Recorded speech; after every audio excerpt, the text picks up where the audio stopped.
One day, Marcus Aurelius was walking through the gardens of his palace, reflecting on the challenges of leadership, when a young soldier approached him with urgency. "Emperor, I wish to learn from you, to understand the ways of wisdom and strength," the soldier declared. Marcus, with a gentle yet firm demeanor, took the young man's hand and led him to a fountain nearby. Without a word, he plunged the young soldier's head under the water, holding him there just long enough to feel the struggle. When he finally released him, the soldier gasped for air, eyes wide with confusion. Marcus asked, "How much did you want to breathe in that moment?" "With everything in me," the soldier replied. Marcus nodded and said, "You must seek wisdom with that same intensity. Only then will you find it." Inspired by this lesson, I ask you today, what do you desire with such urgency that it consumes your every thought, fuels your every action? If you want something as much as you want to breathe, you will find a way. You will find a way to overcome any obstacle, whether it's through it, around it, above it, or under it. The question is, what do you desire so deeply that nothing can stand in your way? Think of every challenge you face as a wedge, a seemingly small obstacle that holds back your potential. Even a tiny wedge can stop a giant machine, just as minor fears or doubts can paralyze our greatest ambitions. But remember the wisdom of Marcus Aurelius. The impediment to action advances action. What stands in the way becomes the way.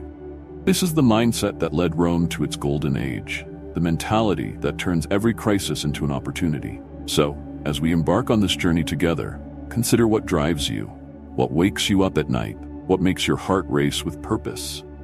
If your reason is compelling enough, if your desire is as vital as the need to breathe, nothing will stop you. Not fear, not doubt, not even the obstacles in your path. Today we will explore 7 Stoic steps that can help you unlock this power within you. Steps that will guide you in transforming obstacles into opportunities, building unshakable resilience, and awakening the strength that lies dormant within. Are you ready to discover the path to lasting change? Let's dive in. 1. Identify your true desires. To desire is human. From the moment we draw our first breath, we are driven by wants and needs. But not all desires are created equal. Some are fleeting, superficial, easily swayed by the winds of circumstance. Others, however, run deep, carved into the very core of our being. These are the desires that define us, that give our lives meaning and purpose. The Stoics teach us that to live a fulfilled life, we must learn to distinguish between these desires, to identify what truly matters, and to pursue it with unwavering determination. Let me share with you a story from my own journey. A time when I was faced with a profound decision forced me to confront my deepest desires. It was early in my reign, and I had just assumed the mantle of emperor. The power, the wealth, the influence was all within my grasp. Yet I found myself restless, uneasy, as if there was a part of me that remained unfulfilled. I was surrounded by luxury, yet I felt a sense of emptiness gnawing at my soul. One day, as I walked through the halls of the palace, I was approached by an old friend, an advisor who had known me since childhood. "Marcus," he said, "I see a shadow in your eyes, a heaviness in your heart. What troubles you?" I hesitated, unsure of how to articulate the turmoil within me. "I have everything I could ever want," I replied, "yet I feel as though I have nothing. I am surrounded by wealth, yet I feel poor. What is it that I truly desire?" My friend smiled, a knowing glint in his eyes. "Perhaps, Marcus, it is not a matter of what you desire, but of who you desire to be. You are emperor, but what kind of emperor do you wish to become? Power and wealth are but tools. They do not define a man's character or his purpose." His words struck a chord deep within me. I realized that I had been chasing the shadows of desire, mistaking wealth and power for fulfillment. But what I truly sought was not material gain, but a deeper sense of purpose, a legacy that would endure beyond my lifetime. Inspired by this realization, I began to reflect on my true desires. I withdrew from the distractions of court life, spending hours in solitude, contemplating the writings of the Stoics, teachings of my mentors. I asked myself, what is it that truly drives me? What do I wish to achieve, not just for myself, but for Rome, for the people I serve? Slowly, a clearer picture began to emerge. I realized that my deepest desire was to be a just and wise ruler, to lead with integrity, to leave a legacy of peace and prosperity. It was not the wealth or the power that I craved, but the opportunity to make a meaningful impact, to serve a purpose greater than myself. I made a decision that day, a decision to align my actions with my true desires. I began to focus not on accumulating wealth or expanding my power, but on fostering justice, promoting education, and ensuring the welfare of my people. I sought out wise counsel, surrounded myself with those who shared my vision, and together we worked towards a Rome that would be remembered not just for its might, but for its wisdom and compassion. Consider the tale of a Roman merchant who, despite his success, felt a constant void, a sense of dissatisfaction that no amount of gold could fill. He spent his days in the marketplace, bartering and trading, amassing a fortune that was the envy of all. Yet at night, as he lay in his opulent villa, he felt an emptiness gnawing at his soul. One evening, while attending a banquet, he overheard a conversation between two philosophers discussing the nature of true desire. "Wealth is but a shadow," one of them said. "It is not the gold that a man desires, but the sense of security, feeling of being valued." The merchant was struck by these words. He realized that he had been chasing wealth not for its own sake, for what he believed it would bring him: respect, security, sense of worth. Yet, despite all his riches, he felt none of these things. Determined to understand his true desires, the merchant sought the guidance of a Stoic teacher. "What is it that you truly seek?" Teacher asked. The merchant thought deeply and replied, "I seek respect, a sense of worth."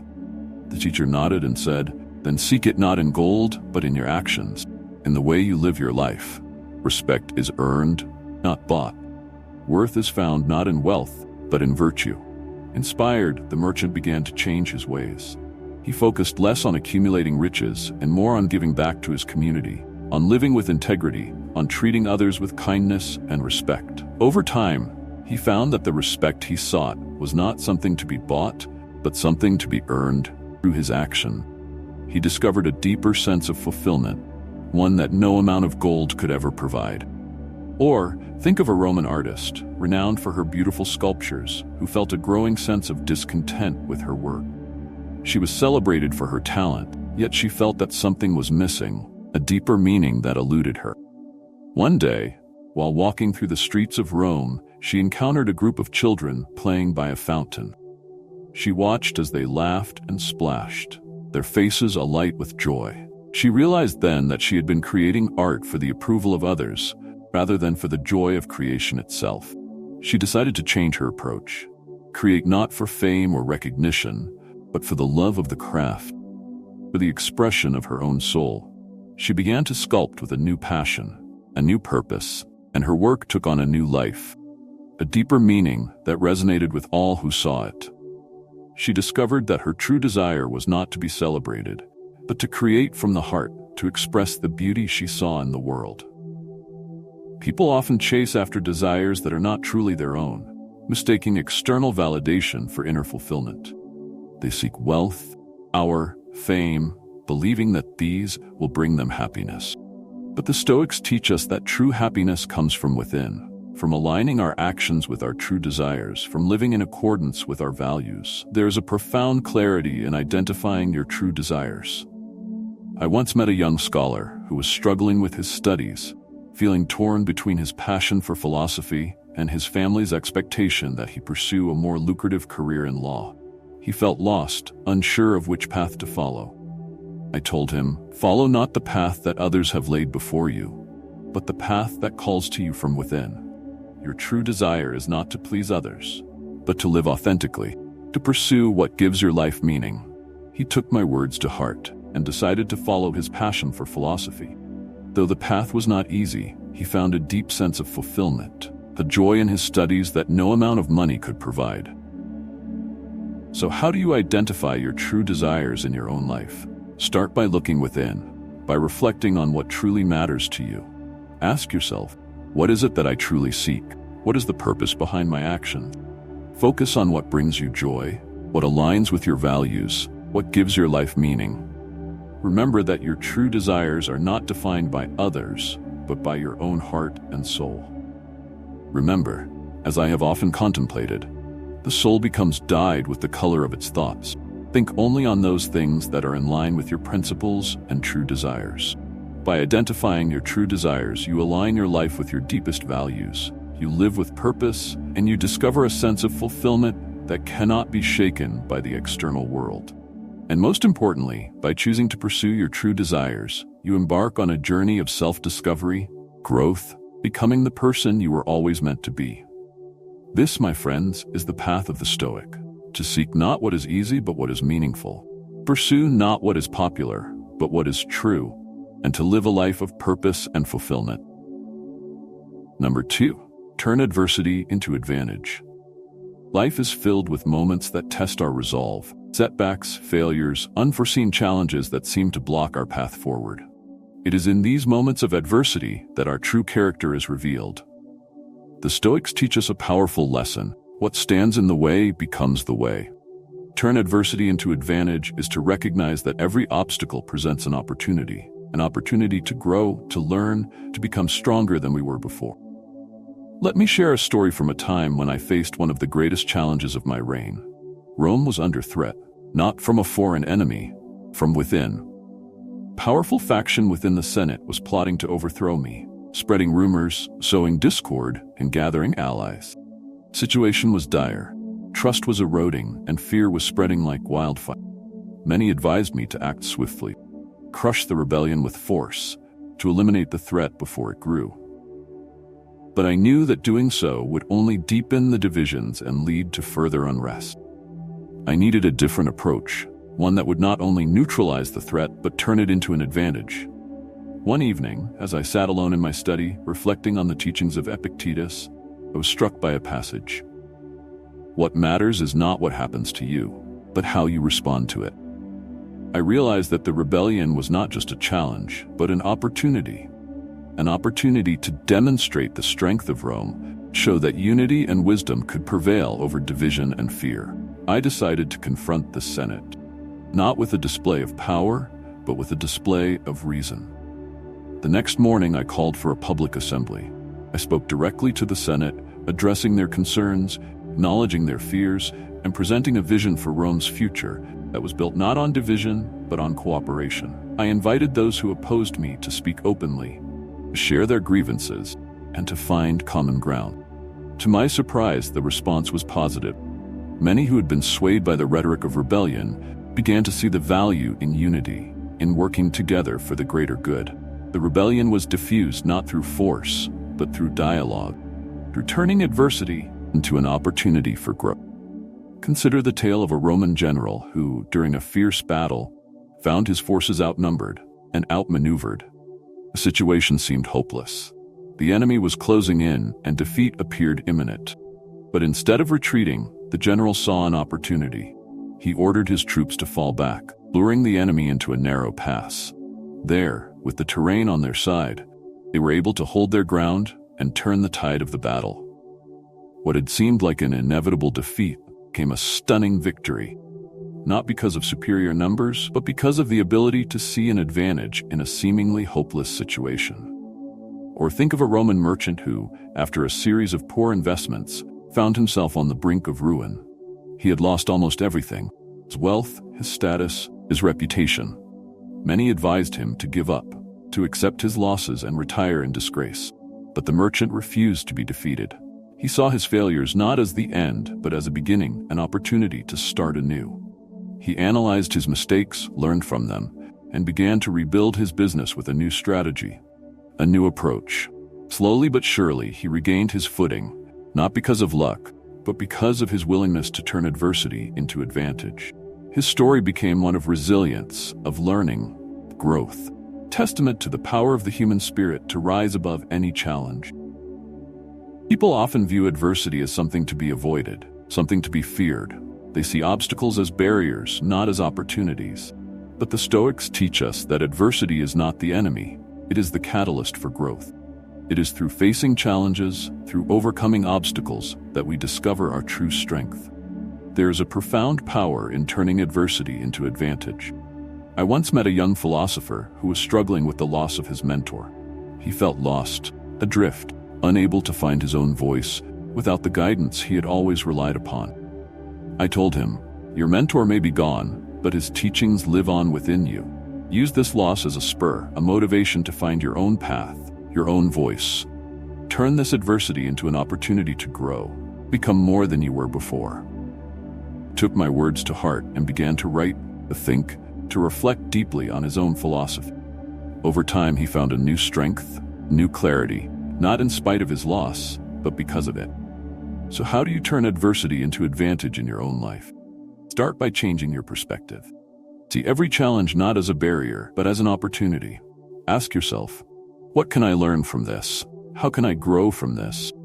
Focus not on the problem, but on the potential it holds for growth or transformation.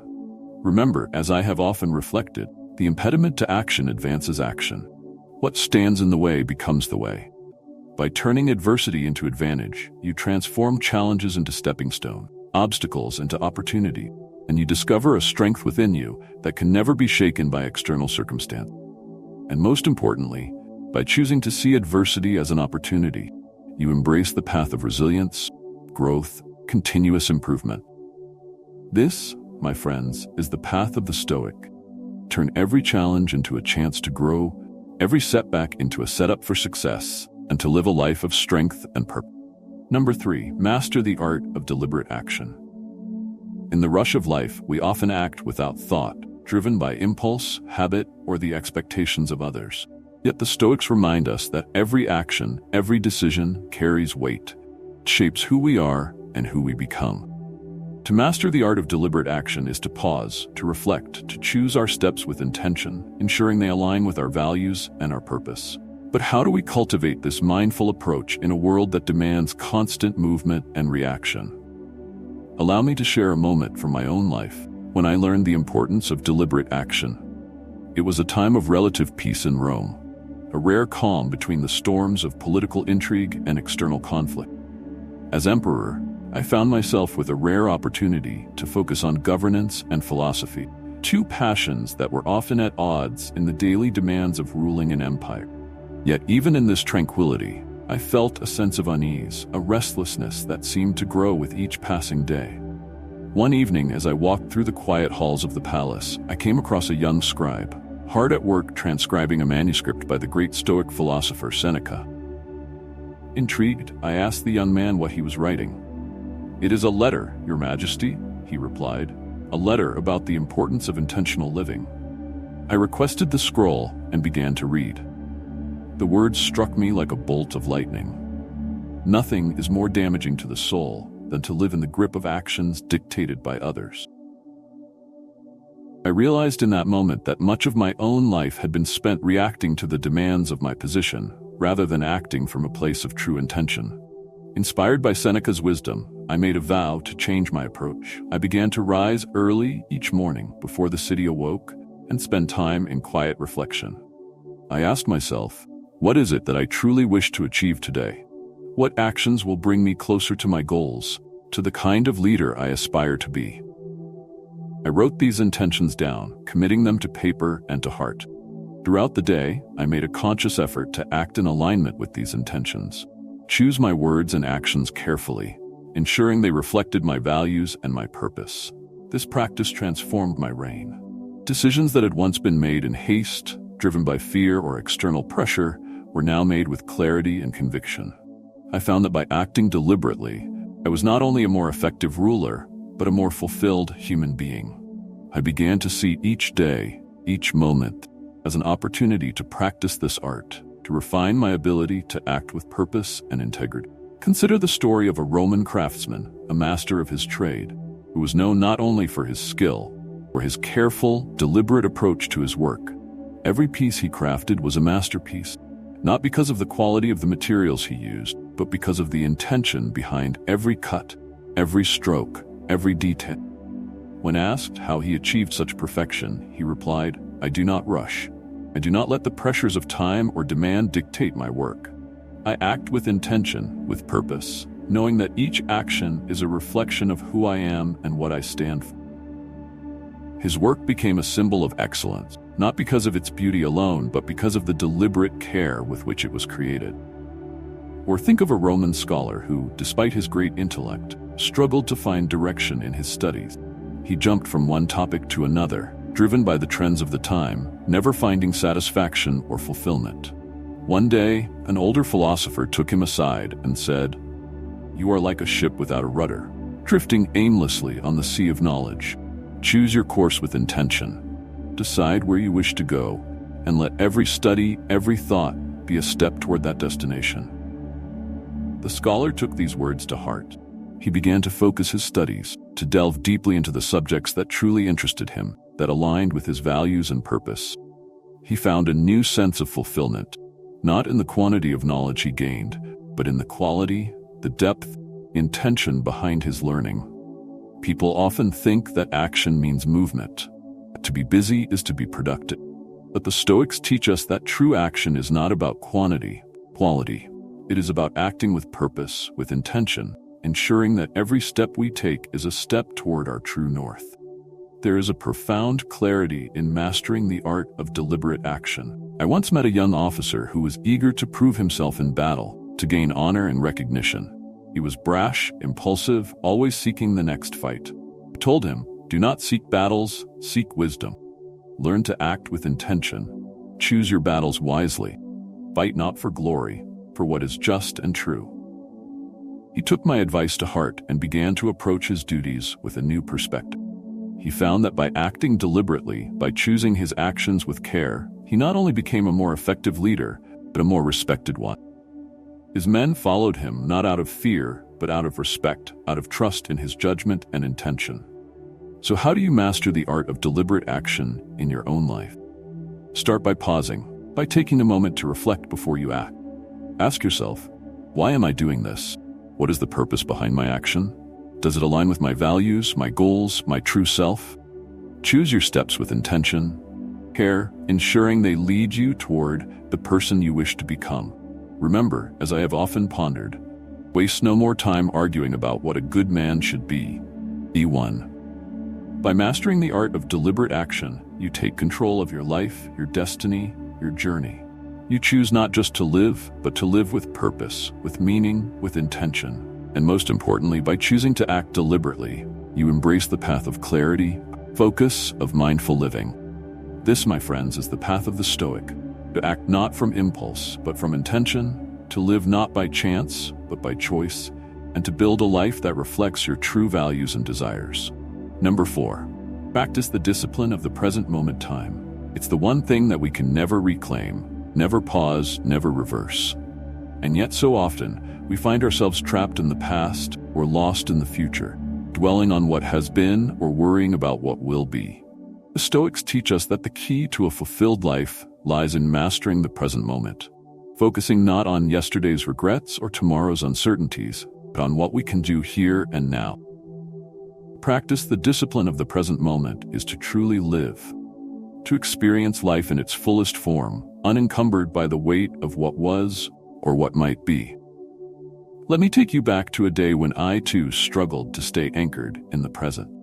It was a time of great uncertainty for Rome. We were recovering from a plague that had swept through the city, leaving a trail of loss and despair. As emperor, I was overwhelmed with the weight of rebuilding, of addressing the many grievances of a hurting people. My mind was constantly racing, worrying about the future, regretting decisions of the past. I felt as though I were caught in a storm, unable to find calm or clarity. One morning, weary from a sleepless night, I sought solace in the palace gardens. The dawn was breaking, casting a soft, golden light over the dew-covered grass. I took a deep breath, and for the first time in many days, I allowed myself to simply be. I listened to the birds singing, watched the leaves dance in the gentle breeze, felt the warmth of the rising sun on my face. In that moment, I remembered a teaching from the Stoic philosopher Epictetus. We suffer more often in imagination than in reality. I realized then that my suffering was not coming from the present moment, but from my thoughts about the past and the future. The present, as I experienced it in the garden, was peaceful, beautiful even. I understood that I had been robbing myself of this peace, this beauty, by allowing my mind to dwell on things that were either behind me or beyond me. I made a decision that day to practice the discipline of the present moment, to focus on what I could do now, today, in this very moment, rather than being consumed by what I could not change or predict. I began to incorporate this practice into my daily routine. Each morning, I would spend a few moments in quiet reflection, grounding myself in the present, reminding myself that the past is unchangeable and the future unknowable. I focused on what was within my control, my actions, my decisions, my responses. And in doing so, I found a new sense of clarity, a new strength. I was no longer paralyzed by fear or regret. I was free to act, to lead, to live fully in the moment. Consider the story of a Roman farmer whose fields were devastated by an unexpected frost. His crops, his livelihood were destroyed overnight. Faced with ruin, he could have easily given in to despair, lamenting the lost harvest, worrying about the long winter ahead. But instead, he chose to focus on the present moment. He did not waste time regretting what was lost or fearing what might come. Instead, he asked himself, "What can I do now?" He began to clear the fields, prepare the soil, plant new seeds. He found that by focusing on the present, on what he could do today, he was able to rebuild, to recover. His farm flourished once again, not because he was fortunate, because he learned to live fully in the present. Or think of a Roman mother who, grieving the loss of her child, felt trapped in a cycle of sorrow and regret. Every day she was haunted by memories of the past, by thoughts of what could have been. One day, an old friend visited her and said, "Do not dwell on what is lost. Focus on what remains, on what you still have. Live for today, for the moments you still have, for the people who still need you." The mother took these words to heart. She began to cherish the moments with her remaining children, to find joy in their laughter, their smiles, their presence. She discovered that by living in the present, she could find peace, healing, and even happiness once more. People often think that to plan for the future or to learn from the past is to neglect the present. But the Stoics teach us that the present moment is all we truly have. Past is gone, future is uncertain, but the present, this very breath, this very action, is where life truly happens.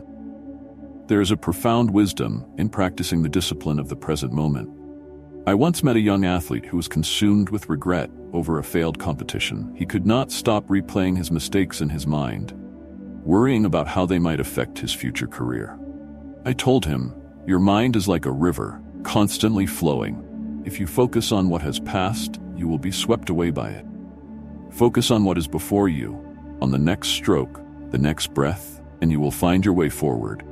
He took my advice and began to practice mindfulness, to focus on the present moment in his training and his competition.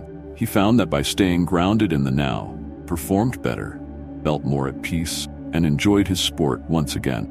So how do you practice the discipline of the present moment in your own life? Start by setting aside time each day to be still, breathe, and focus on the now. Let go of past regrets and future worries. Ask yourself, what can I do right now to live fully, to act wisely, be present?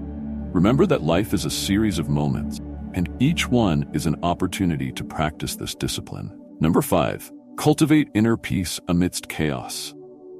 Chaos is an inevitable part of life.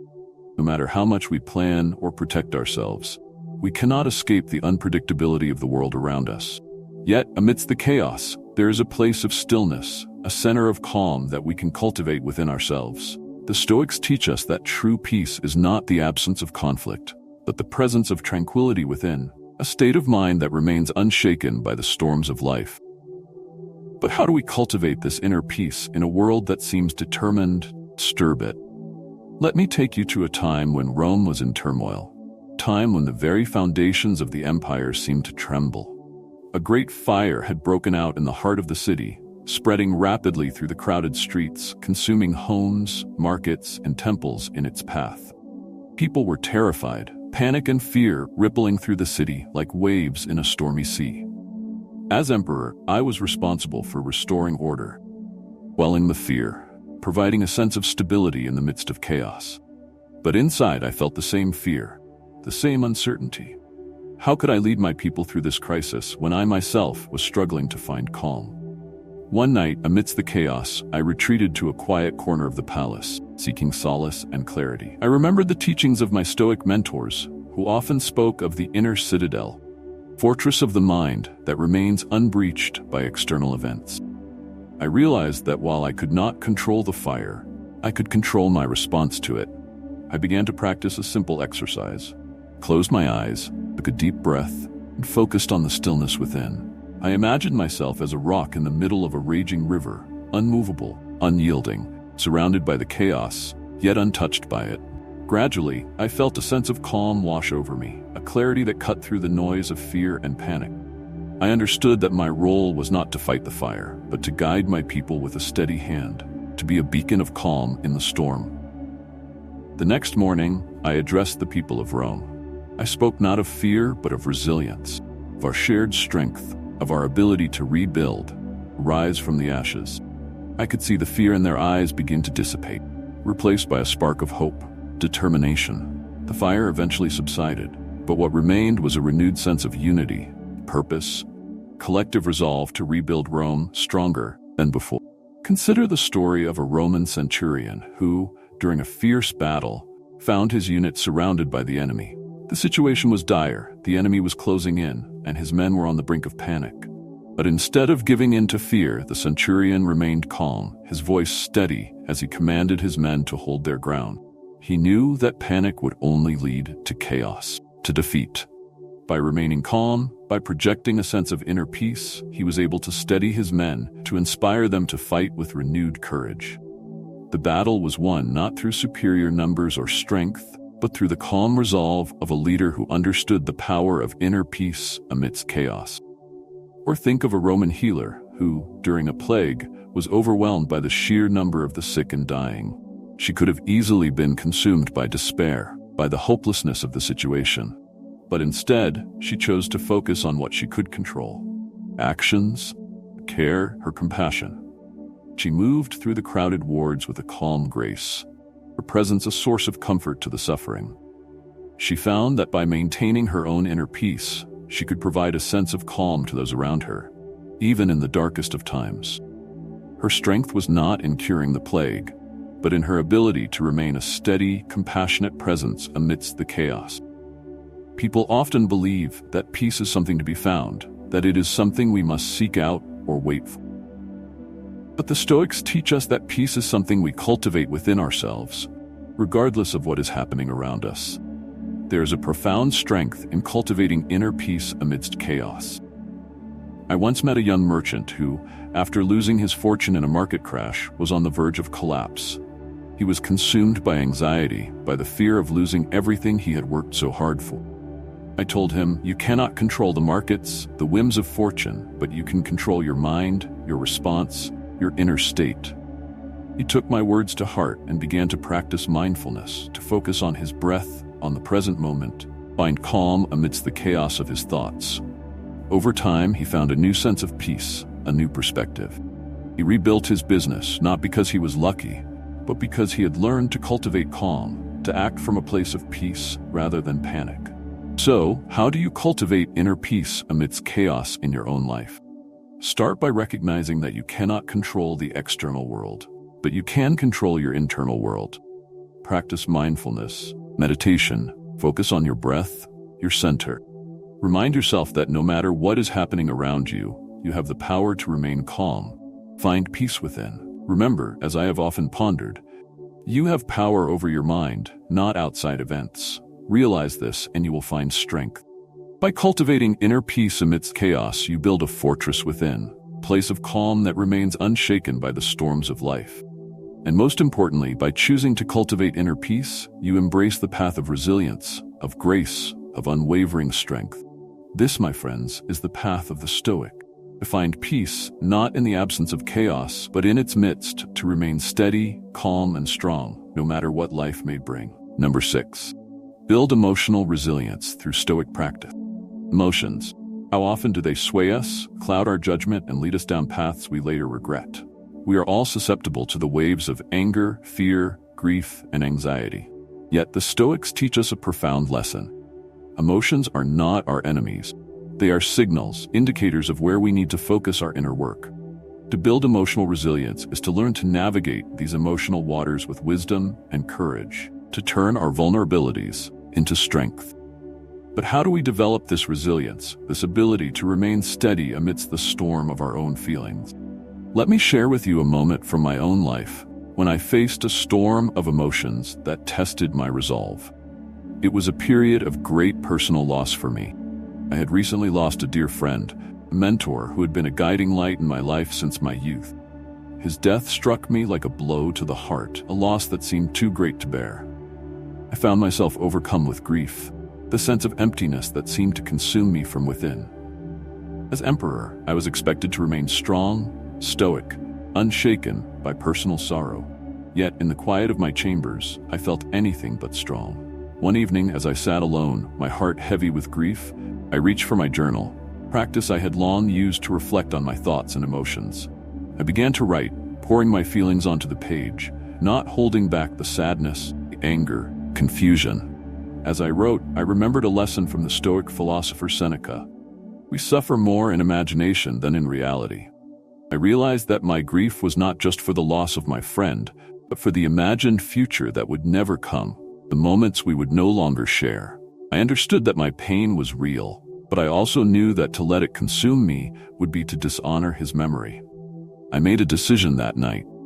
I would not suppress my grief, nor would I allow it to overwhelm me. Instead, I would face it head-on, understand it, learn from it. I began to practice what the Stoics call premeditatio malorum, premeditation of evils. Each day, I would spend a few moments imagining the worst that could happen, not to dwell in negativity, to prepare my mind, to build resilience against the inevitable losses and setbacks of life. I found that by facing my fears, my grief, my anger, I was able to diminish their power over me. I could see them for what they were, natural, human responses, but not defining truths. This practice of emotional resilience became a cornerstone of my reign. I learned to approach every challenge, every loss, every emotional upheaval, not as a victim, but as a student, seeking to understand, to grow, to become stronger. I found that by embracing my emotions, by listening to them without letting them dictate my actions, I was able to lead with greater empathy, the deeper understanding of the human condition. Consider the story of a Roman gladiator who, despite his strength and skill, was plagued by fear every time he entered the arena. He could feel the fear gripping his heart, his hands trembling as he held his sword. One day, an old trainer took him aside and said, "You cannot fight the fear, for it is a part of you. Instead, embrace it, use it as fuel, as a reminder that you are alive, that you have something worth fighting for." The gladiator took these words to heart. He began to see his fear not as an enemy, but as a companion, a signal that he was about to do something courageous, something meaningful. Over time, his fear became his strength, driving him to fight with greater passion, with a clearer mind, with a stronger heart. Or think of a Roman philosopher who, despite his wisdom, struggled with bouts of deep sadness, a melancholy that would descend upon him like a dark cloud, obscuring his thoughts and sapping his energy. For years, he tried to fight it, push it away, pretend it wasn't there. The more he resisted, the stronger it seemed to become. One day, he decided to change his approach. Instead of fighting his sadness, he chose to sit with it, understand it, to learn from it. He began to see his sadness as a teacher, a guide to deeper truth, a pathway to greater wisdom. He found that by embracing his emotions, by exploring them with curiosity and compassion, he was able to transform them into a source of strength, insight, of resilience. People often think that to be strong is to be unfeeling, to suppress or ignore their emotions. But the Stoics teach us that true strength lies in understanding our emotions, in learning from them, in using them as tools for growth and self-discovery. There is a profound courage in building emotional resilience through Stoic practice. I once met a young soldier who was haunted by the memories of battle, by the loss of comrades, by the horrors he had witnessed. He felt broken, unable to find peace. I told him, "Your pain is real, but it is not who you are. It is a part of your journey, a lesson, a test of your strength. Embrace it, learn from it, and you will find a strength within you that is greater than any sword." He took my advice to heart and began to reflect on his experiences, understand his pain, to transform his suffering into a source of inner strength. Over time, he found a new sense of purpose, a new sense of peace, not in forgetting, but in understanding, in growing, in becoming more than he was. So, how do you build emotional resilience through Stoic practice in your own life? Start by facing your emotions, by listening to them, by understanding them. Practice the premeditation of evils. Prepare your mind for the challenges ahead. Remember that your emotions are not your enemies, but your allies, guiding you toward growth, toward strength, toward wisdom. Remember, as I have often reflected, the impediment to action advances action. What stands in the way becomes the way. By building emotional resilience through Stoic practice, you transform your vulnerabilities into strengths, your fears into courage, your pain into wisdom, and most importantly, by choosing to build emotional resilience, you embrace the path of inner strength, of self-mastery, true wisdom. This, my friends, is the path of the Stoic, to face our emotions with courage, to learn from them, to grow through them, and to become stronger, wiser, and more resilient with each passing day. Number 7. Live in alignment with your core values. Every great endeavor begins with a single question: what do I stand for? In a world full of distractions, temptations, and the noise of countless voices, it's easy to lose sight of what truly matters. Yet the Stoics teach us that to live a meaningful life, we must live in alignment with our core values, the principles that define who we are and what we believe. But how do we stay true to these values when the world around us seems intent on pulling us in every direction? Let me share a moment from my own life when I was forced to confront this very challenge. It was during the early years of my reign, a time of great turmoil and uncertainty in Rome. The empire was vast, its people diverse, and its politics fraught with tension and intrigue. As emperor, I faced pressure from all sides to favor one faction over another, to engage in wars of conquest, to impose policies that would serve the interests of a few rather than the many. Every day I was confronted with decisions that tested my values, my principles, my sense of justice. One day, a group of influential senators approached me with a proposal. They sought my support for a law that would grant them greater power and privilege, a law that would benefit them at the expense of the common people. They argued that such a law was necessary for the stability of the empire, that it would ensure loyalty and order. I knew that supporting this law would earn me favor among the elite, would strengthen my political position. But I also knew that it was against everything I stood for, against the principles of fairness and justice that I had sworn to uphold. I retreated to my private chambers, my mind heavy with the weight of this decision. As I sat there, I remembered a lesson from my mentor, Rusticus, who had once told me, "Marcus, a ruler is not defined by the power he wields, but by the values he upholds. To compromise your values is to compromise your soul." His words resonated deeply within me. I realized that to live in alignment with my core values, I could not betray my principles for the sake of political gain. I could not be swayed by the temptations of power or the pressures of those around me. The next day, I called for a meeting of the Senate, spoke openly and honestly, explaining my decision to reject the proposed law. I reminded them that our duty was not to ourselves, but to the people of Rome, to govern with fairness, justice, and integrity. My decision was met with anger by some, disappointment by others. But as I looked around the room, I saw something unexpected: respect. Even those who disagreed with me could see that I was guided not by self-interest, but by my values. Over time, this decision and others like it helped to shape my reign, to build a legacy of principled leadership that endured long after I was gone. Consider the story of a Roman merchant who, after years of hard work, had built a successful trading business. One day, he was offered a lucrative deal that would double his wealth overnight, but at the cost of deceiving his partners and exploiting his worker. He was tempted by the prospect of easy riches, but he also knew that such a deal was against his values, against the principles of honesty and fairness that had guided him throughout his career. He struggled with the decision, torn between his desire for wealth and his commitment to his values. In the end, he chose to walk away from the deal, to stay true to his principles. His business continued to thrive, not because of the wealth he gained, but because of the trust he earned, reputation he built for integrity and fairness. Or think of a Roman poet who, despite her talent, struggled to find her voice in a world that valued entertainment over truth. She was encouraged to write works that would please the masses, that would earn her fame and fortune. But she knew that to do so would be to betray her own value, her own commitment, truth, and beauty. One day she decided to change her approach. She began to write not for fame or fortune, for herself, for her own soul, her own truth. Her work was not immediately popular, but over time it gained recognition, not for its conformity, but for its courage, its authenticity. She discovered that by living in alignment with her values, she could find a deeper sense of fulfillment, truer sense of purpose. People often think that to succeed, they must compromise their values. They must bend to the will of others, to the demands of the world around them. But the Stoics teach us that true success, true fulfillment, comes from living in alignment with our core values, from staying true to who we are, no matter the cost. There is a profound strength in living in alignment with your core values. I once met a young scholar who was torn between his passion for philosophy and his family's expectation that he pursue a career in law. He felt trapped, unsure of which path to follow. I told him, follow not the path that others have laid before you, but the path that aligns with your values, truth.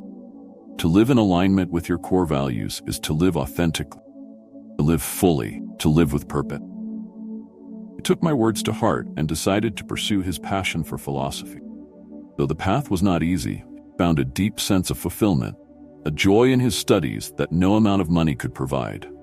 So how do you live in alignment with your core values in your own life? Start by reflecting on what truly matters to you, on the principles that define who you are. Ask yourself, am I living in a way that aligns with my values? Am I making decisions that reflect my true self? Choose your actions, your words, your decisions, with intention, with purpose, with integrity. Remember, as I have often reflected, to live a good life, we have the potential for it. If we learn to be indifferent to what makes no difference, by living in alignment with your core values, you build a life of authenticity, of meaning, true fulfillment. And most importantly, by choosing to live in alignment with your core values, you embrace the path of integrity, of authenticity, true greatness. This, my friends, is the path of the Stoic, to live not by the standards of others, but by our own values, to stay true to who we are, and to build a life that reflects our deepest beliefs. As we draw this journey to a close, remember that the path of the Stoic is not about perfection, progress. It is about choosing each day to live with intention, to face challenges with courage, and to align your actions with your deepest values. The 7 steps we've explored are not just philosophical musings. They are practical, actionable tools to help you navigate the complexities of life with strength and wisdom. From identifying your true desires to mastering the art of deliberate action, from building emotional resilience to living in alignment with your core values, each step is a brick on the road to a life of purpose, a life of meaning, a life well lived. So I challenge you now, take these lessons to heart. Reflect on them, integrate them into your daily routine, and watch as they transform not just your mindset, but your very being. Remember, the power to change your life is in your hands. Choose to live boldly, authentically, and with the wisdom of the Stoics as your guide. The journey of 1,000 miles begins with a single step. Make that step today.